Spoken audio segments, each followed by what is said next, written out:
வடகிழக்கு பருவமழை தீவிரமடைந்திருப்பதை தொடர்ந்து கொளத்தூர் தொகுதிக்கு உட்பட்ட பல்வேறு பகுதிகளில் திமுக செயல் தலைவர் மு.க.ஸ்டாலின் இன்று ஆய்வு மேற்கொண்டார். திருவிக நகரில் உள்ள சென்னை மாநகராட்சி மண்டல அலுவலகத்திற்கு சென்று வெள்ள தடுப்பு நடவடிக்கைகள் பற்றி அதிகாரிகளுடன் ஆலோசனை நடத்தினார்.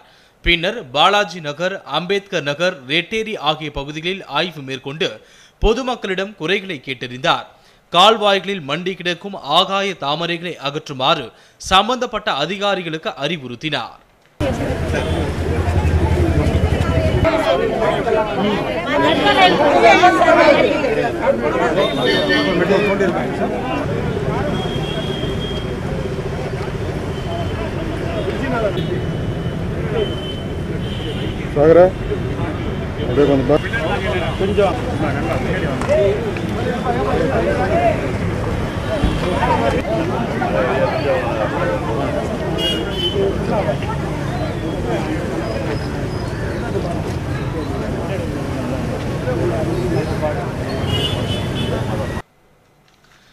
கொளத்தூர் சட்டமன்ற உறுப்பினர் அலுவலகத்தில் ஆலோசனை நடத்திய மு.க.ஸ்டாலின் செய்தியாளர்களை சந்தித்தார்.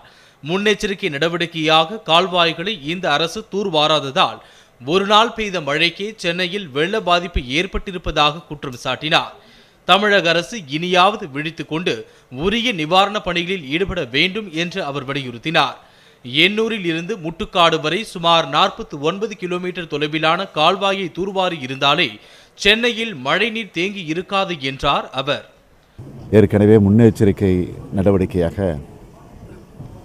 மாநகராட்சியும் குடிநீர் வடிகால் வாரியமும் பல்வேறு துறைகளும் ஒருங்கிணைந்து பல்வேறு பணிகளை நிறைவேற்றியிருந்தால் நிச்சயமாக எவ்வளவு பெரிய மழை பெய்தாலும் மழை நீர் தேங்கக்கூடிய ஒரு நிலை நிச்சயமாக உருவாகி இருக்காது. இருந்தாலும் இப்பொழுதாவது விழித்துக் கொண்டு நிவாரணப் பணிகளில் உடனடியாக ஈடுபட வேண்டும் என்று நான் அறிவுறுத்தியிருக்கிறேன். அவர்களை எல்லாம் கேட்டுக்கொண்டிருக்கிறேன். எண்ணூரிலிருந்து முட்டுக்காடு வரையில் சற்றேறக்குறைய 49 கிலோமீட்டர் கால்வாய்களை அந்த கால்வாயை தூர்வாரி இருந்தால் நிச்சயமாக சென்னை மாநகரத்தில் எந்த இடத்திலும் தண்ணீர் தேங்க முடியாத நிலை உருவாகியிருக்கும். ஆனால் இந்த ஆட்சி தூர்வாரவில்லை. அது பொதுப்பணித்துறையின் கீழ் இருக்கிறது. பொதுப்பணித்துறை இலாக்கா யாரிடத்தில் இருக்கிறது என்று சொன்னால் இந்த குதிரைவேறு ஆட்சியினுடைய முதலமைச்சராக இருக்கக்கூடிய எடப்பாடி பழனிசாமியினுடைய தலைமையின் கீழ் தான் அந்த துறை இருந்து கொண்டிருக்கிறது. எனவே அதை பற்றியெல்லாம் அவர்கள் கவலைப்படவில்லை. சென்னை புறநகர் பகுதிகள் கடுமையாக பாதிக்கப்பட்டிருப்பது குறித்த கேள்விக்கு பதிலளித்த மு.க.ஸ்டாலின், பெரும்பான்மையை இழந்துவிட்ட எடப்பாடி அரசு மக்களை பற்றி கவலைப்படாமல் ஆட்சியை தக்க வைத்துக் கொள்வதிலேயே அக்கறை செலுத்துவதாக குற்றம் சாட்டினார்.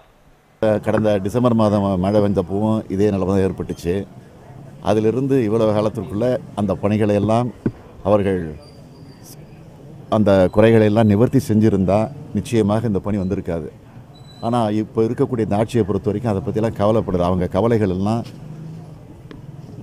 மைனாரிட்டியாக இருக்கக்கூடிய மெஜாரிட்டி இழந்திருக்கக்கூடிய இந்த நிலையில் இந்த ஆட்சியை எப்படி தக்க வைத்துக் கொள்வது, எம்எல்ஏக்களை எப்படி சரி செய்து வைத்துக்கொள்வது, ஏன் சில அமைச்சர்களை எப்படி வேறு அணிக்கு போக விடாமல் தடுத்து நிறுத்தி வைப்பது, அதற்கு எவ்வளோ பர்சன்டேஜ் கொடுக்கலாம், எவ்வளோ கமிஷன் கொடுக்கலாம் என்று அந்த நிலையிலே தான் இன்றைக்கு இந்த குதிரைவேறு ஆட்சி நடந்து கொண்டிருக்கிறதை தவிர இதை பற்றியெல்லாம் அவர்கள் கவலைப்படவில்லை.